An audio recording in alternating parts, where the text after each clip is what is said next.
Can we start with team news? Is it similar or the same as Sunday? Yeah, I hope it will be similar. So we have to follow the procedure with Georgie. We have to continue to assess him. We hope that he's available tomorrow, and then all the other players will be hopefully as well available and an option for tomorrow. So it's with Jorginho. Was it a concussion sort of replay? It's not that. No, it was not a concussion, but of course you have to follow the procedure because we have to take care of the player's health. Anyone coming back? Still no Mitoma? Mitoma was in training yesterday, so he trained. He will train today. Then we have to make a decision if he's an option for the squad, but he's definitely really close.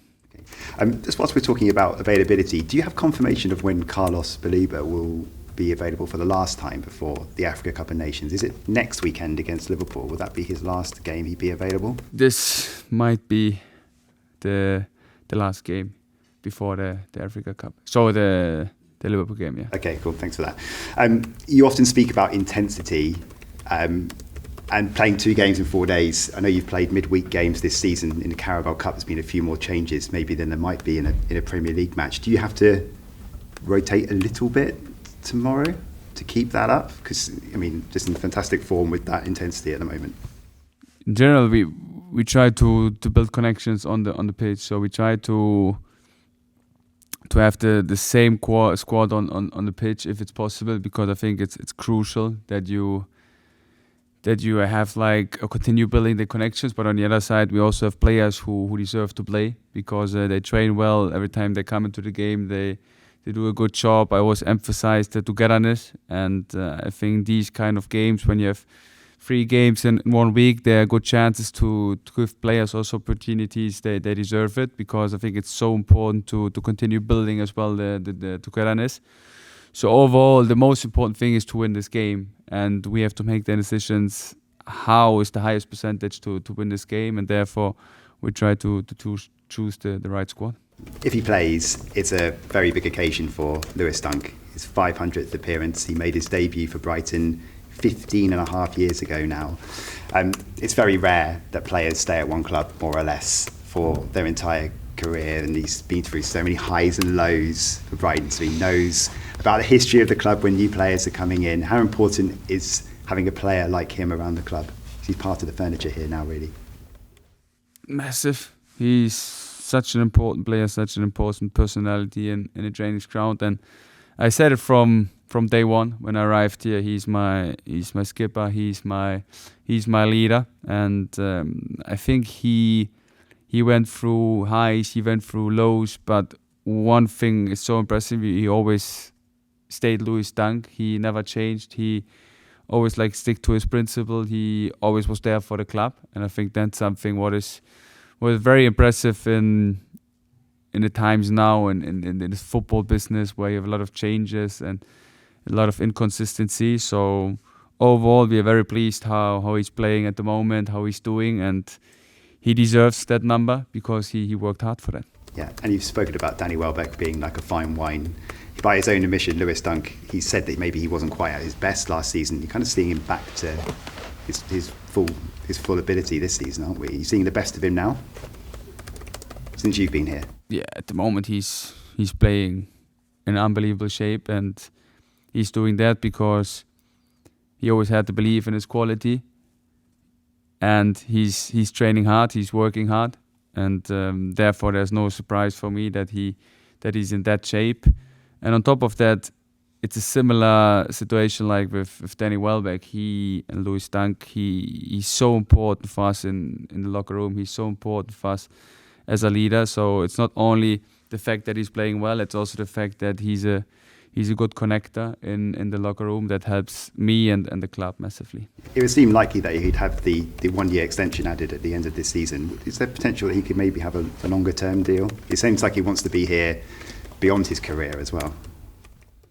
I think I'm not the only man who decides that in this club. So therefore, now we really focus on the present, and we focus on that we try to keep pushing, try to keep playing like we're playing at the moment, especially for the situation with Lewis. And I always say, let the football decide. The football will decide in the end. It's the same with Danny Welbeck. If they keep playing well, if they keep doing well for us as a club, the football will decide on its own. And therefore, my really focus is to help them at the moment to stay available, to keep playing like they're playing at the moment. That's my only focus, and then we see what happens. Aston Villa tomorrow, it seems like you're going for similar goals, not much between you in terms of trying to get into Europe potentially next season. They were the last club to win at the Amex. That was 11 home games ago, I believe. You've called the Amex your castle. What's the difference between then, in April, I think it was, wasn't it, and now? It's a new season, it's a new situation. Of course, they still have good players, they still have a really good coach, and it's still a big challenge. But I said it before, Nottingham, that we have to clean a little bit the air, and I think that's the case as well for Aston Villa. So there was a bad defeat we had to suffer in our castle, in our home game against them. So we have to do it better than last time. We have to play with more intensity, with more energy. We have to play more mature, and that's our job tomorrow, to give our home fans the thing they deserve. Just the last one from me. I'm sure you keep an eye on the players on loan. You've been asked about several of them before. There are reports in the last week in France that maybe Marseille want to make the Matt O'Reilly deal a permanent one. Has anything changed there? Do you see him potentially still being part of the squad going forward in the future? Yeah, he's definitely a Brighton player. He has a contract here, so we will observe his situation, and then when the time for these kind of decisions have to be made, we will make the right decisions for sure. Thank you. Has much changed in your approach at home since that day in April against Villa that's led to this wonderful run of results?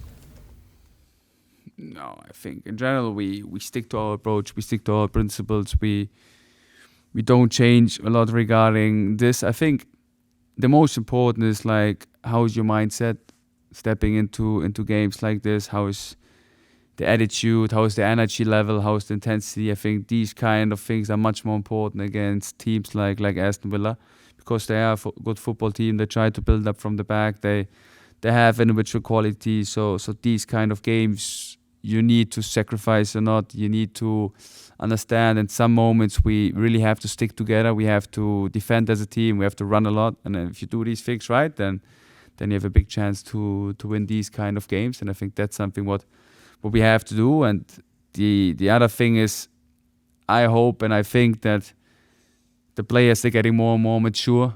They're getting more and more understanding how to win games against very experienced teams. And I think Aston Villa is one of the most experienced teams. They know how to win Premier League games. So therefore, I'm quite confident that we made a step further and that we can prove it tomorrow.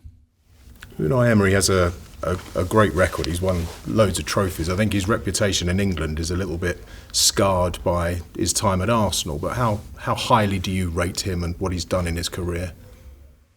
For me, one of the best managers in the Premier League. So he has a clear style of play, a clear identity, and therefore, like I said, it's impressive what he has done with Aston Villa so far, what he has done in his career so far. So almost in every club where he was successful, and that's something what is quite impressive. So will be a big challenge, because the teams he coached are always difficult to play against, and that's the opportunity and that's the challenge we have to face tomorrow. They started the season a little bit stuttery. They're right up there now. Do you see them as title challengers? That's not the topic I need to comment on, because I really focus on my team. I really focus on how we can get the most success out of my team, and that's my only focus. We try to go there tomorrow and keep doing what we've done the last weeks. Keep pushing, keep playing with intensity, keep trying to control the game, and then we prove this season that we can beat every team in the league, and that's the same approach like we will have tomorrow, like with big self-confidence, big belief in our quality, and then we see what happens. 9 of their 16 goals in the Premier League so far have come from outside the box. Do you have to do anything different to combat that? I think I said it, like they have individual quality, and when you have so many goals, or when you shoot so many goals from outside of the box, that speaks for individual quality, because when you see the goals, they are quite nice goals, and therefore, of course, you need to adjust it to the group. You need to give them understanding how they score goals. But overall, like I said, if we keep doing the things we did so far, I'm pretty confident that we can defend it. It's about defending as a team. It's not only about the center backs or the full backs or the sixes to defend the box. Everyone has to understand that they need to defend the goal. We need to defend the goal to make sure that they have no chance to shoot from outside, because it's definitely one of their strengths. When they can score 9 goals from the distance, it seems to be that they're training this quite often. So we have to be aware of that, and we have to defend it as a team. In an attack at Forest, you started like a train. Such a wonderful first 20 minutes especially. Is that the blueprint now? Is that what you want every game? If it's a wish concert, yes. So would be nice to start every game like this. But that's what I meant before with the mindset thing. How is your approach entering a game like this? And I need players tomorrow again, like with big self-confidence, with big belief, players who want to have the ball, players who like to attack the opponent's box, but also like to defend, because everyone is talking about our first 20 minutes offensively. But I think the main thing was how fast we won the ball back, how good we were in counter-pressing, how good was our high pressure, and that's the main thing also against teams like Villa. If you can keep a clean sheet, if you defend as a team, then I'm pretty sure that we have a big chance to win this game tomorrow. But it's all about like working hard, keeping a clean sheet, and sticking together defensively, and then we all know that we have the ability to outplay the opponents. Thanks, Fabian. Fabian, you talk about that intensity, with 3 games in a week, and he's at his peak fitness probably in his career, but is Danny Welbeck able to start 3 games in 8 days? He's able. If he will do it, it's another thing, but for sure we try to manage the player, and I just mentioned it. It's about making the right decisions. It's about getting the most physical team with who can play the highest intensity tomorrow on the pitch, and therefore we have to make the right decisions. Also taking responsibility to protect the health from the player, and we know the value from players like Danny Welbeck. They are so valuable for us. They are so important to keep them fit and available through the whole season. So therefore we have to make the right decisions. But if you ask him, he will say he will be definitely available for playing. Does it help having Stefanos scoring and getting a little bit more game time, and that belief for him to think that he could be starting Premier League fixtures now? Yeah, definitely.